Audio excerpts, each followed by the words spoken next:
Welcome back to Build Boldly. I'm Pat Rodgers, and today we are joined by Santi Jaramillo. He is the co-founder and co-CEO of Pragmatico, where he leads AI cultural transformation for mid-market companies stuck between tool deployment and actual results. He's also a three-time founder with exits in each of those with over 100 million in exits, and an executive coach to CEOs and founders.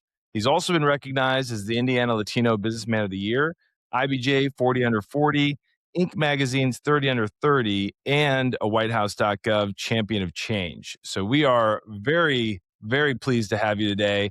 Obviously, you have so much experience, not only leading businesses, building and scaling them as well. And today, talking about where you're focused on AI, very, very key for our audience and where they're taking their businesses. So before we dive into all the details, give us a little background on Pragmatico and kind of what you're focused on today. Yeah, thank you, Pat. Here, I'm a big fan of the podcast, and so very cool to be here. So really focused with Pragmatico is we started to hear last year that people really started to wanted to get serious about AI. We started to do random one-off ChatGPT workshops, and people would start trying to build AI agents and AI automations. But then I'd ask them like, have you actually rolled out like a tool for your team, like standardize on ChatGPT or Claude, and how is that working? And most companies are really, really guessing right now at the board and executive level. They know that they want to use AI, and maybe they've made some investments, but it's still shocking to me that most organizations don't have an AI vision manifesto that states what the company's position is on AI.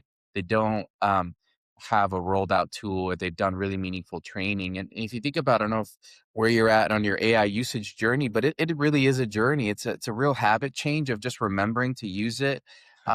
It's an invitation by this super intelligent technology. Sometimes, by the way, really stupid, but most of the time, Right. Yeah. like hyper intelligent.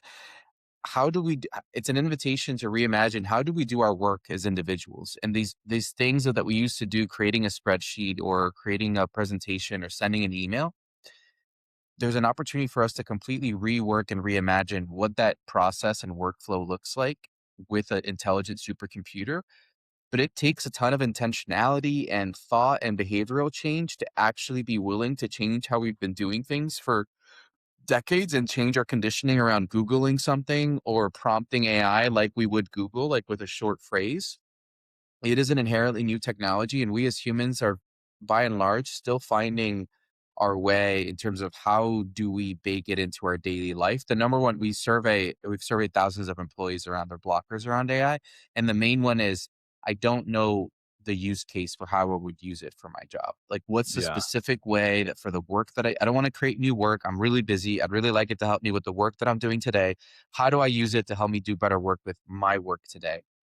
And there's so much opportunity right now, not where the technology is, hype is going. I mean, like the models that are actually available today to literally make someone 50% more productive. I'm probably in the 75 to 80% than I was a year ago because I use this thing like on an hourly basis, Yeah. continuous conversation, a project set up for every part of my work, for every client that I work with.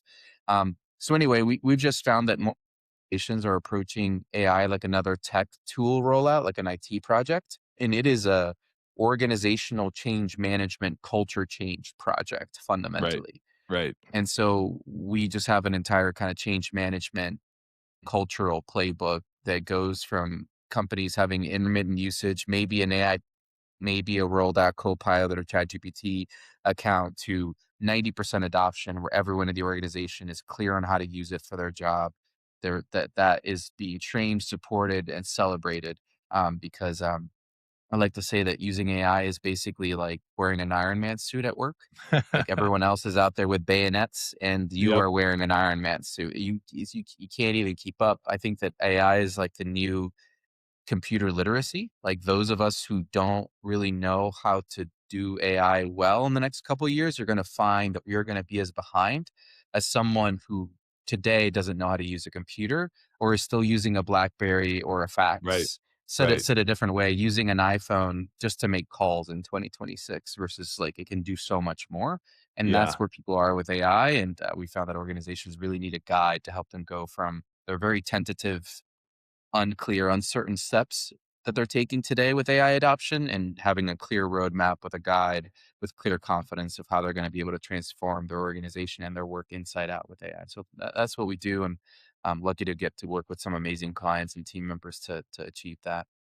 That's awesome. And, it is such a interesting transition because it's almost like onboarding an employee versus rolling out a tech software, right? Because, like, when we think about rolling Yeah. out a new piece of technology, we have ways to monitor who's logging in, who's using it. Are you inputting the data into this box that we asked you to do because we made it required?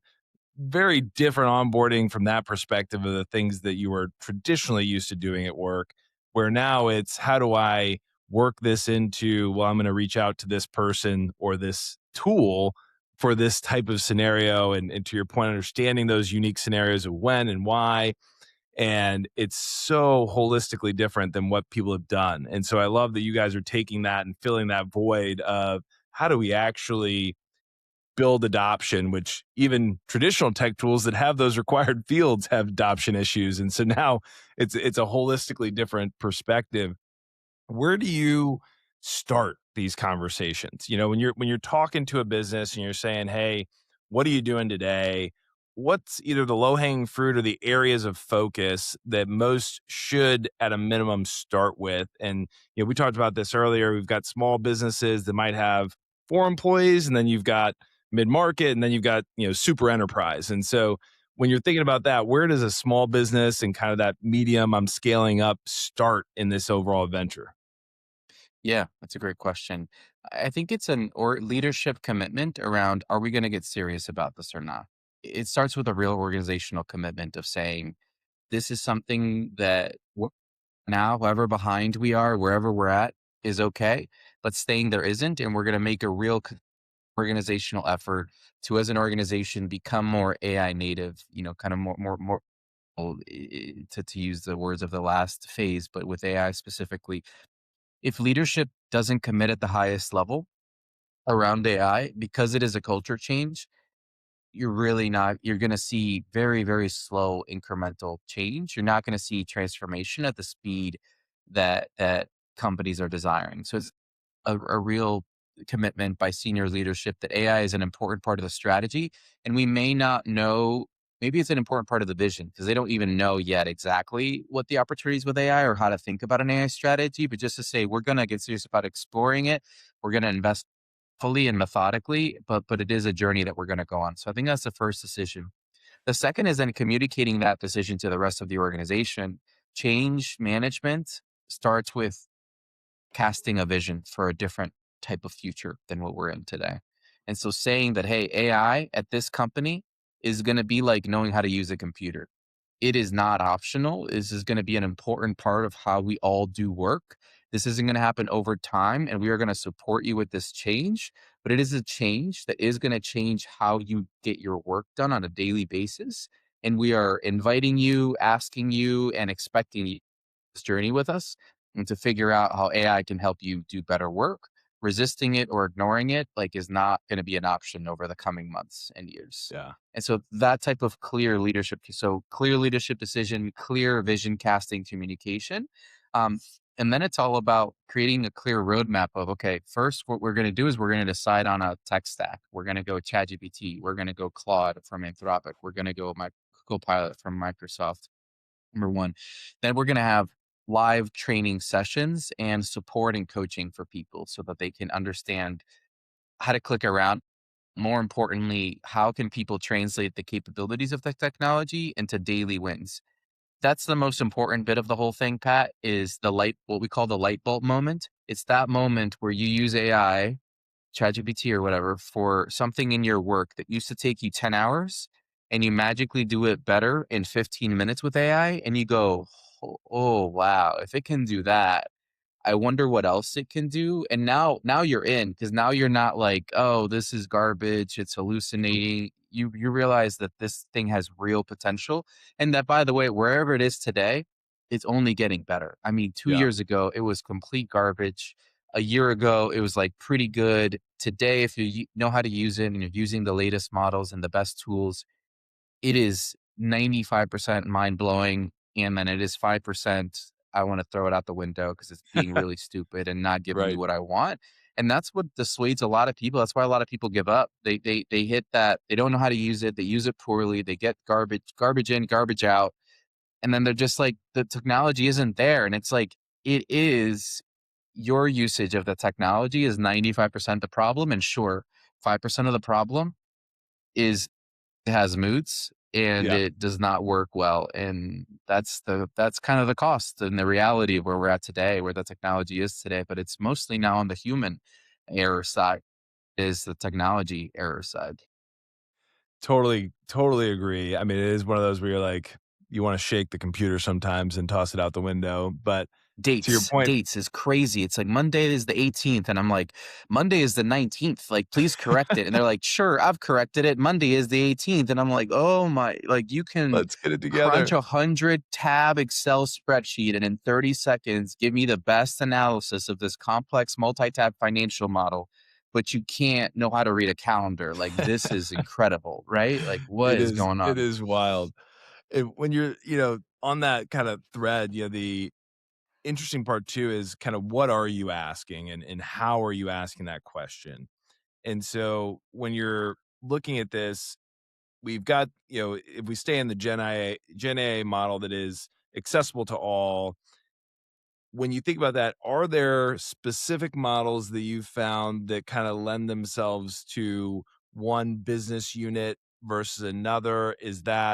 Does that start to get you into a crapshoot because the whole business isn't operating on the same platforms? How do you start to think about that? Because I've read a lot on, certain models are really, really strong in financials, others obviously in design, and so on and so forth. When you're thinking about that in a business, and maybe it doesn't necessarily matter at that small business level, but as you scale this and think about the models that are best for certain roles and certain aspects to ensure you're actually getting that right information, how do you start to think about that within a business? And is that a path that you don't want to go down? You want to make sure that everybody's doing the same things, or is that an option depending on what you're working on? Yeah, that's a great question. I think the first rule of thumb is, let's you sort of crawl, walk, run, individually and as an organization.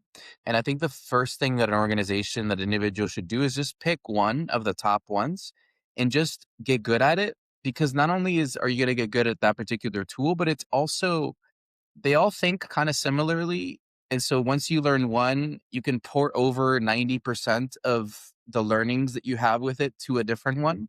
And so instead of trying 4 or 5 different things and all the specialization of tools, which is definitely a good idea eventually, is just, let's just get good. Before we get good at sprinting and doing the 800 and time intervals, let's just get good at like running a 2 mile one, and getting our joints and our muscles just kind of developed for it. And then we can get into racing 5K and interval training and Norwegian splits. Like, let's just start with the basics. Like, if we're just starting, we should probably our fitness journey. Let's not start with like CrossFit one day and then Pilates another day. Like, let's just get a base foundation of knowledge. So that's the first thing, which we also do recommend that the companies standardize on one. Yeah, Typically, Claude by Anthropic or ChatGPT by OpenAI are my two favorites. It sometimes makes sense for firms to go Copilot because they already have everything in right. Microsoft, but while it does have deeper integrations with SharePoint and different things like that, the user experience is not nearly as good and it's not as full featured. And so I know a lot of Microsoft shops that have extremely secure Claude or ChatGPT instances where their Yeah, data is just as secure there as it is in Copilot. Number one. Number two, they hook up their Outlook and their SharePoint right into ChatGPT or right into Claude, and it also has access. Maybe not exactly the same and as deeply, but anyway. Um, but to your point, so once you go from there, and the organization now is standardized on a particular platform, the importance of that, by the way, is that there's these thing called shared projects in Claude and ChatGPT, that if you and I are working on the same team, I can create this super assistant to help with proposals as I'm a sales rep and you're a sales rep, and you can use it too, and we can collaborate right in there. So if you're using one and I'm using another, we're not going to be really able to seamlessly collaborate. Right. But if we're both using Google Docs, or hosted Excel spreadsheet, then we can really both seamlessly collaborate. But if you're using Google Sheets and I'm using spreadsheets, we're both going to have to down Excel and email each other the file and keep version history the same. It can be done, but it's just a lot less seamless of a collaboration. Right. To your point, though, ChatGPT is historically really great for uh, structuring logic, doing research. It thinks analytically and robotically. I do think that Claude, as an example, is a much more human type of sounding AI. And so if you're thinking about writing long form content, creative copy, more content writing, Claude, we find that the output of that is significantly better. And then for images, Google's Nano Banana Pro, Yeah. ridiculous You love name, these like, names, right? It's like right. we're naming beers with all these It's versions. it's it's getting crazy. Nano Banana Pro is takes the cake, I think. And so yes, there are particular tools, but I think that it's almost more of an excuse sometimes for people to not use them because it's like, there's too many and it's changing Right. all the time and it's overwhelming. And it's like, yes, but also just pick ChatGPT, get good at it, use it Yeah. for 3 to 6 months. You'll find that it does 80% of the things way better than we were doing it manually. And then from once we get confident with that, we can start pulling in specific tools for specific things. And there is definitely a specialty of certain tools being better at other things. And so we find that companies will standardize on one, and then their technical team and their marketing team will get a Claude license as well, so they can use it. And maybe they're fine will also use Claude because Claude is for Excel is fantastic at spreadsheets and ChatGPT's okay, getting better at Yeah. spreadsheets. So there are companies that will standardize on one tool, but then allow secondary tools, Sure. to be still all with enterprise accounts to protect, data privacy and Yep. any IP and all that. That's a great point. I was gonna bring that kind of full circle on your last point. So can you outline? 'Cause I know a lot of businesses and a lot of individuals, and we were talking about this recently. I work with the Kelly School in Bloomington, and they're teaching students now how to use this and the Yeah. levels of security and all of these things. Because what you don't want to have happen in a business is everybody gets their individual personal license, and all of that is siloed versus the closed enterprise environments. Can you kind of walk us through those options and some of the pitfalls of having an independent license versus a closed environment that could impact the business long term, as well as then the benefits of actually having everything shared and how that learning can happen? Yeah. Cost of companies doing the wait and see approach. Like, let's just let our employees experiment with it and see what they come up with. And once we see that there's value there, then we'll make a company investment in it. The reality is that people are signing up for personal plans, and these AI companies make it really tricky for you to opt out of not sharing everything back with them. If you're in a free plan, by default, you are share everything that you or your employees are putting in immediately goes to make the model better and could very much show up in search results. So you put in people's compensation, you put in some proprietary, intellectual property of the business, and now the internet knows it and other people who search for it. What does Pat make per year? And Pat uploaded, his financial statements, personal financial statements to ChatGPT. Like, there is a world in which, um, that is a meaningful, privacy issue. You both have to pay for it as an individual or whatever per month, and you have to go into settings and turn off and prove for everyone. If you don't do that, everybody's sharing company information, client information back with the makers of these technologies and can show up publicly. So that is the importance of making it a proactive, centralized decision at a company level to provide enterprise accounts. And yes, it's annoying. It's another subscription, but it's also like the highest ROI subscription that you've ever signed up for. I mean, it's for $20 a month for it to save you 10 hours a week. you have to be paying people 10 cents an hour for you to not get massive ROI from that type of, investment. If it helps them save 1 hour back that they give back to the company incrementally, right? Usually that can pay for an entire month, of usage. And so super important, the companies make that centralized decision. And then you can do things like give it company knowledge and give it your company's brand and voice. And now everyone can interact with inside of ChatGPT with a assistant that knows about the brand voice or knows about how to create proposals or can answer HR questions. And so, or there where individuals can collaborate instead of a shared project. So there's a data and a privacy concern, but there's also a benefit to everyone working off the same. And we do a lot of peer sharing sessions where, we get together 20 people in a company and they're all sharing with each other how they're using it. If one of them is using Grok and one of them is using ChatGPT and one of them is using Gemini, it can be a lot hard for the learnings to be applicable and replicable across people. But if everyone's using ChatGPT and showing exactly how they did it, and I'm using ChatGPT, then I'm like, oh, I can copy what you did really seamlessly. And that learning from each other flywheel really accelerates when you're working off of the same tool workflows. Absolutely. Yeah. And that knowledge, I think we have a private environment here, and it's already starting to recognize, well, what about this topic that someone else is talking about or somebody else is using? And I think that's you might feel like you're in a silo. You might feel like I'm working with this bot, but ultimately it is sharing across the enterprise. And that just gives you so much more value, not to mention not exposing all that proprietary information. So thank you for outlining that, because I think that is a huge risk for a lot of businesses if they're not taking those proactive steps to adopt. You're going to have bifurcated People are doing it anyway. adoption, right? And it's going to be sharing that information. And so if you're not getting ahead of that, you're going to have a lot of issues down the road. So thank you for diving into that. I'm curious, as we've talked about some of these, specific Gen AI platforms.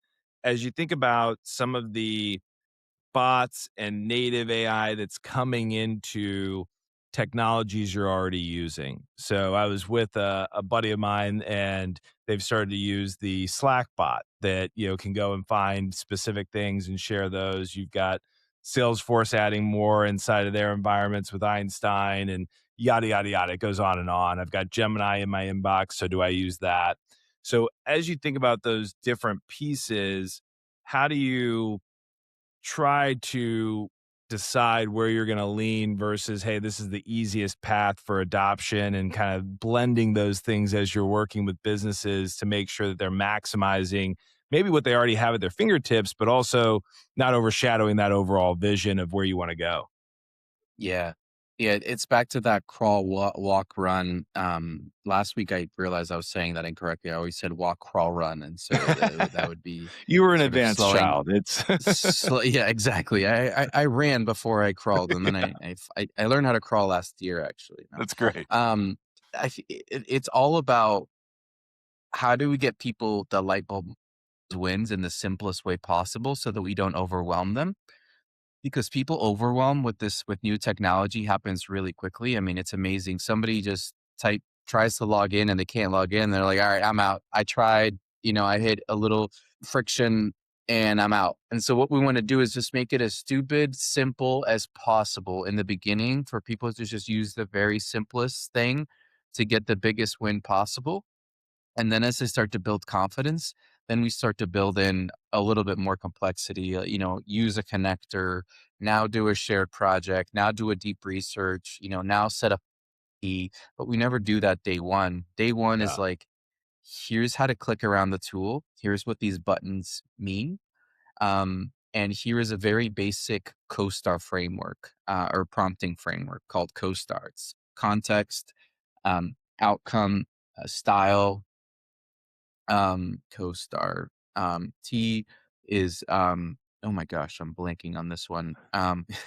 Audience and requirements. So Yep. there's a good T that's somewhere in there. But you use that, and by the way, the cool part is that you just tell ChatGPT or whatever one time what CoStar is, and then in the future you just say create our prompt for this, and it'll create a perfect prompt for you to feed back into itself. And so I think that's one of the cool hacks is that you can use AI to help you teach AI. And most of the Right. time, it sounds a little annoying when people ask me a question about AI. I'm like, have you tried asking AI that? Which is Yeah. super annoying. It's like, hey, can you Google it, sort of a thing. Right. But Right. but it really teaches. I mean, I'm still learning some to take that one more rev with AI. So I ask it, okay, create an outline, got it.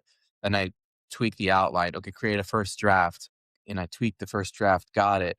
And I ask it to like analyze it as a editor, analyze it as a writer, and analyze it as a CTO for how they're going to receive it, and best recommendations. Then it creates a V2 with the analysis and recommendations from different perspectives.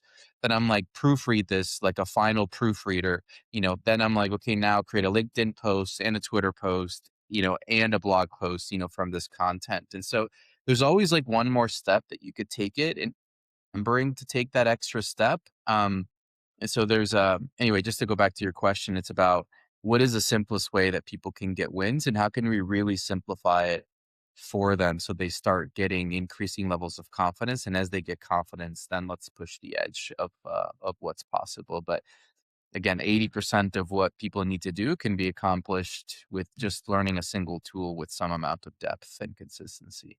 Yeah, absolutely. It's I also like that kind of pushback on ask again because hey, adoption's our focus, right? So just keep leaning into that and driving it home. As you have kind of worked with businesses, if you're a small business today, what's the first kind of general task that's like, hey, this is the lowest hanging fruit? And if you're not already doing this, like, let's start tomorrow.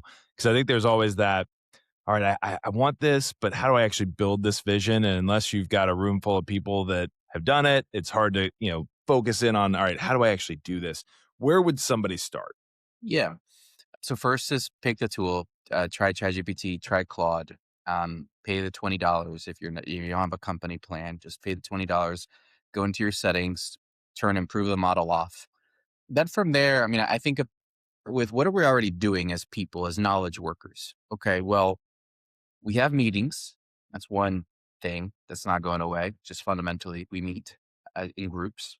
Number two, we are in our inbox and in our calendar. And number three, we do some type of document manipulation. We either are creating documents, or we are reading documents and trying to understand them, or we are editing document. We're doing something with documents, whether it's a slide deck or a Word doc or a spreadsheet. So I think those are three great places to start because it's where we're already at. So let's start with the first one, meetings. Getting a transcription tool that creates a transcript from the meeting. It is amazing. You can run it through AI, or it usually has its own native, like, here are the notes. You could send a follow-up really quickly. Or, hey, we met, Pat, you and I met 2 months ago and I forgot what we talked about, frankly. So I interacted with that transcript and I'm like, help me prep for my meeting with Pat today. Just like, what did we last talk about? What are his kids? So that I can ask him about his kid, whatever. Maybe that's disingenuous, but I think having I mean, for with a sales meeting transcript, you can use it to create a proposal. Yep. With a team meeting transcript, you can create a project plan or a recap. It's really like gold in terms of data that we can to create documents, to create emails, to create analysis. I think that one use case of search my calendar tomorrow. If you have Outlook or Google hooked up to your ChatGPT or Claude, you can just ask Claude or ChatGPT, look at my meetings tomorrow and send me a prep briefing with everyone that I'm meeting with based on everything that I've emailed with them over the last like 90 days. Amazing. Like, if we all had a team of EAs that could just do all Yeah. this work, we would have a team of EAs look through all our email, read everything that happened, and create a brief of like, here is exactly what you've talked about. Here's what this meeting is about per the email thread.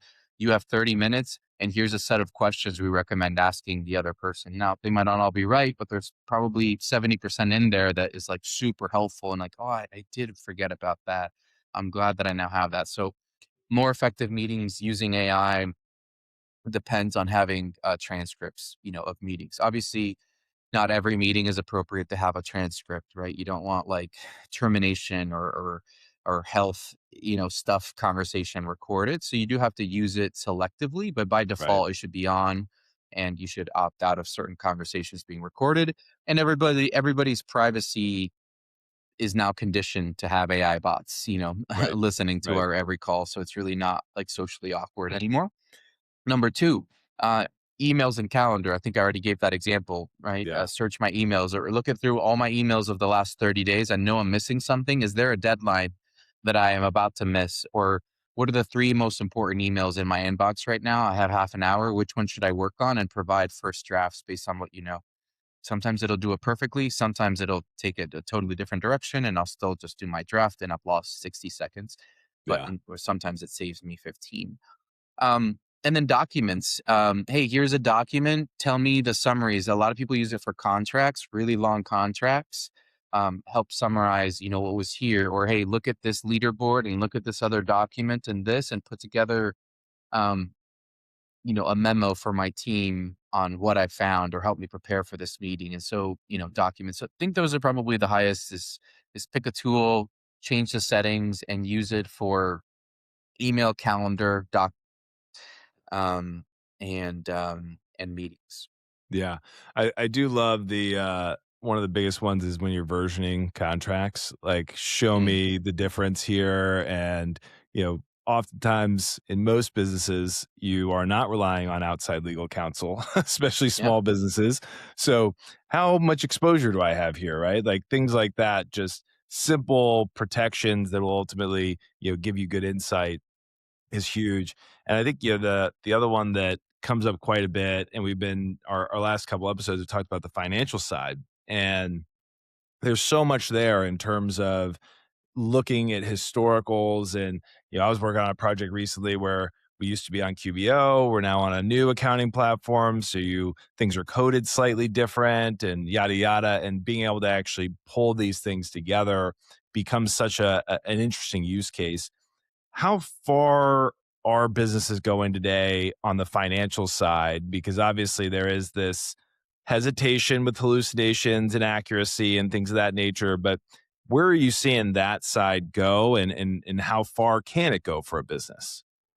Yeah, so always super important still for folks to validate and double check work, so that we don't have AI slop talking to AI slop. And we still need to be the final editors, and verifiers of the quality of it. Having said that, a year ago, it got us to 70% there. Now it's getting us to 85, 90% there. So the technology is improving significantly. But I know a lot of finance folks that are using it in a fairly sophisticated way to create financial models. I mean, one of my favorite things is I'll have one model create an analysis, and then I'll feed it to another model or in a different chat for quality verification and sort of have them play, and then I'll upload it to a different one. I'm like, audit the work that they did. Here were the source docs. Here's the recommendation. Like, double check the work, what's accurate and what's not accurate. And if you do that once or twice, it's really remarkably good. And then, you take that human final check, quality check, and it works really well. I will say that numbers has been a second language that the LLMs, they were called LLMs for a reason, large language models, because they learned on reading all of the world's digital information and getting trained on that.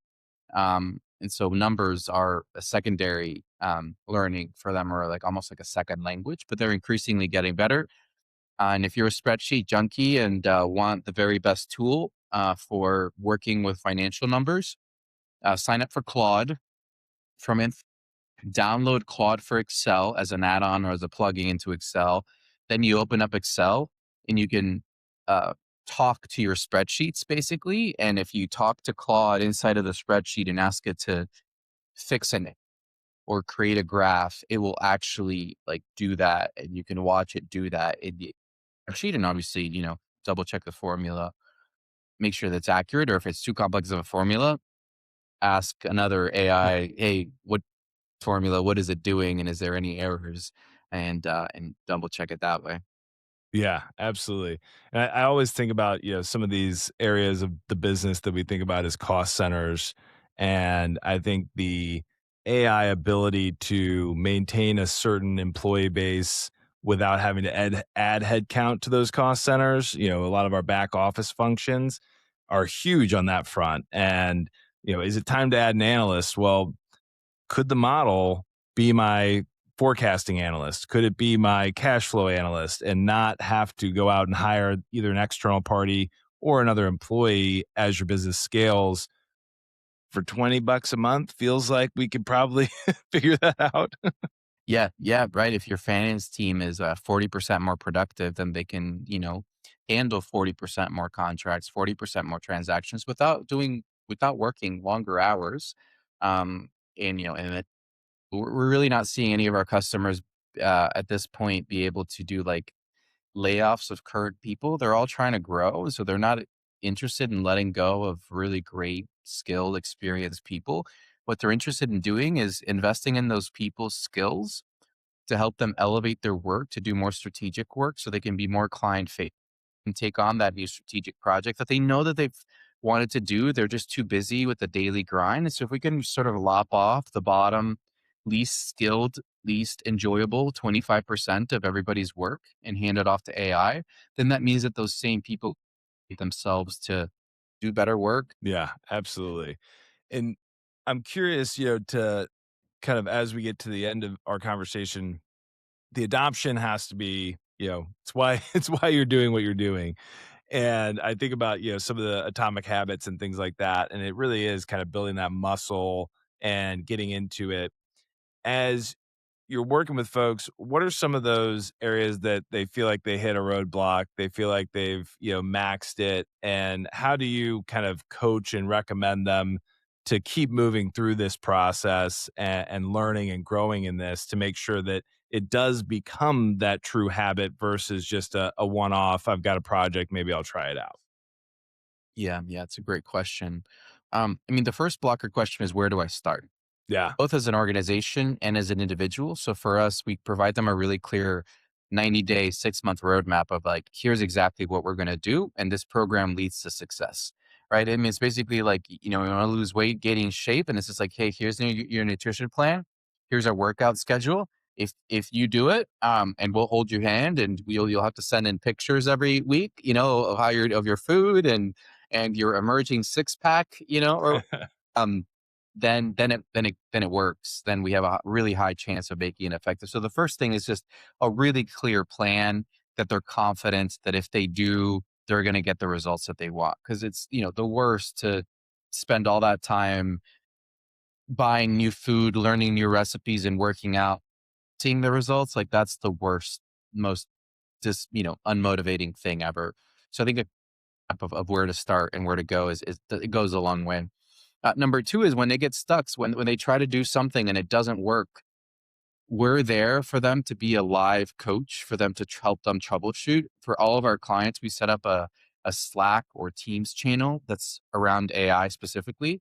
And our team monitors that channel so that we can answer any questions so that when people get stuck, they don't just get stuck and leave and not try again. They get stuck, but surface their blocker. We can help them work through it. And now they've learned that. And by the way, they did that in public. And so now the other three people that were stuck in the same place but didn't speak up, they get unstuck because they're seeing Right. that progress. The other thing that really works is gamifying this. We make this a friendly competition inside of companies. We have a leaderboard of who's using it the most and who's using it in the best ways. Audio Chuck in Indianapolis, something really cool where they gave out awards and like meaningful gift cards to the monthly top ideas for how people use ChatGPT in their organization. And so, now people are clapping for them in front of their entire team, getting celebrated because they just figured out how to take this process that 10 people do that used to take 20 hours.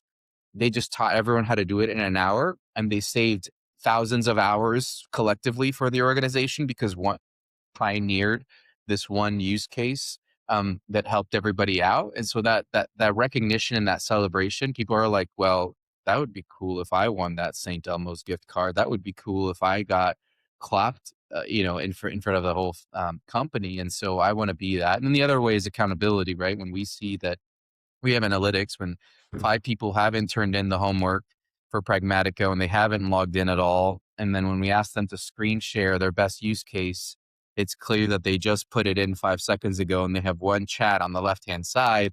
Then we, send a note to leadership of like, hey, here's 5 people that need more support. Could you please nudge them to engage, and let's lean in terms of supporting them because they haven't had their aha moment yet, their light bulb moment on the technology, and we're committed to getting them. So how can we give them some extra love to sort of nudge them over that hump? And then, but once someone experiences the magic of it and it's like, oh, I used to do it this way and now I did it this way, nobody wants to go back to Yeah. writing a letter by hand and mailing it to the post when you can send an email, Yeah. in like a tenth of the time. And so once you get the snowball rolling, people are hooked. And now, if I walked, if all the AI systems went down, I would just be like, I have to do work like a caveman again. I Yeah. just have to Right. like type stuff myself. And it's almost like, you walk in front of a desk and there's no computer and it's just like, all right, you Use your gotta do your typewriter. work for today, Pat. And you're like, Yeah. I don't even know what I'm gonna do like Yeah. without a computer. You just never go back because Right. it's silly, not it's silly. And I'm glad you brought up accountability because I think that was one of the things that I wanted to hit on in terms of leaders that are pushing this, whether they're midline manager to owner operator, whomever the case is. What are the things that they should be doing to kind of drive that adoption? You can obviously accountability. Are they logging in? But how are we using it? I like the example of show me your best use cases, things of that nature. How should and how can leaders drive that adoption and support their teams to actually get over that hump? It's a great question, Pat. It's actually like a foundational part of our offering, which is leaders go first. So we actually train the top leaders in the company, probably like the top 20% first before we roll it out to the rest of the employees, because we want to have the leaders be confident with it. If leaders mandate AI, but they're not using it themselves, and leaders usually have a little bit more seniority, so they might be a little bit older, right? And so it's like really important for us to really get some great usage and adoption from leaders first before they go, because they'll just be, they'll end up looking silly when their teams are using it, but they don't know how to use it or know how to engage with it.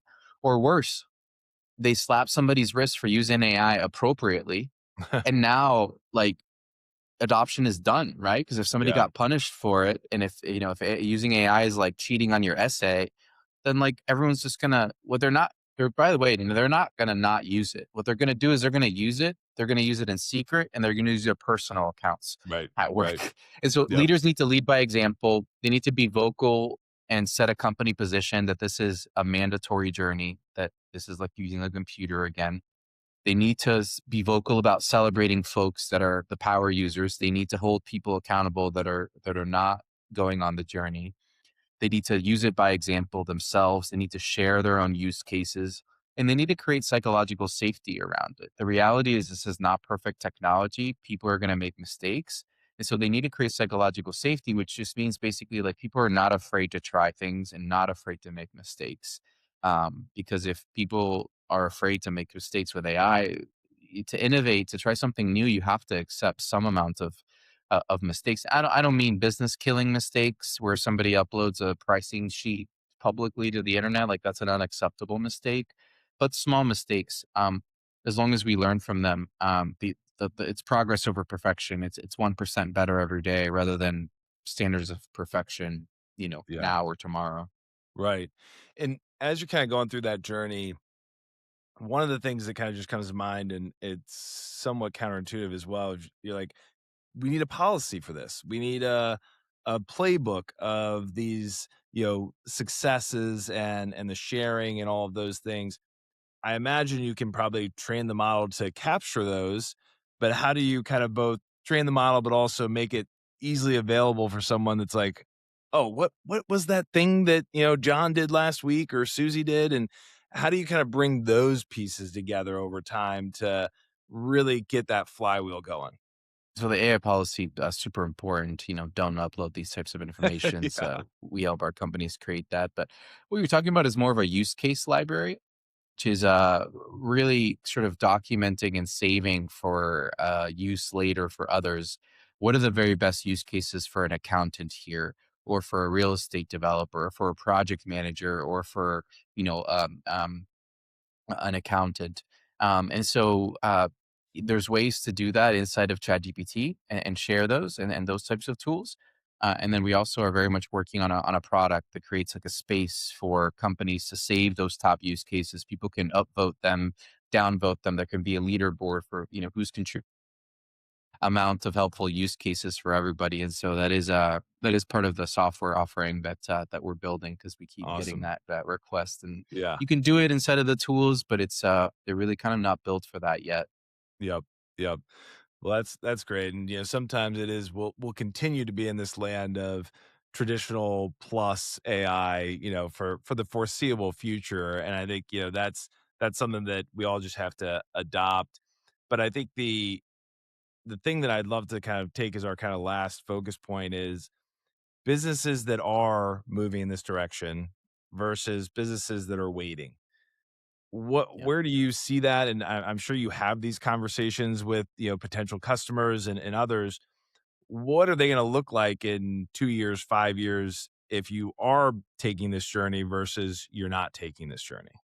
Yeah, if you're waiting as an organization, your employees, a lot of your employees aren't. So they're using it with personal tools. And now you've created shadow IT where there's all this AI usage, but you have control or visibility to none of it. So that's one thing. Number two is companies had like 10 years to go from paper to digital, just as a general basis way of Yeah, operating. Companies now have like 18 months to become AI native. This is happening just so much.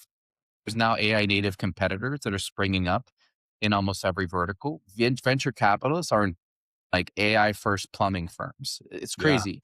Like right. in sort of like old school businesses, becoming AI first. And so if these folks don't transform how they do work, they're going to get lapped in a year or two by folks that started with no inertia, momentum, and are just starting it with how do we do this business if we think about it AI first? And they don't have all that 20 years of history, which is a liability, but also a real asset in terms of innovating on the business model. Yeah, absolutely. When I think about all the pieces, whether it's how you're interacting with customers, people are moving faster than you on that front, to how deep you can go on your analysis of financials and reporting to banks. And to your point, acquirers are going to start to ask that question of how far along are you on this? What is your plan? I mean, we're even seeing it in real estate, which is, a laggard in most technological environments. So I really appreciate that sentiment, and really I think the message is like, let's get started and start in the building Yeah. blocks and keep going from there. So, well, Sadi, this has been awesome. I really appreciate you diving into the details of kind of starting that AI journey and some of the use cases. And really want to see a lot of our companies take that next step, because to your point, you're going to get lapped, and it's time to make the move. Thank you, Pat. It's really well said. Thanks for having me on. It was a pleasure. Absolutely. Thank you so much.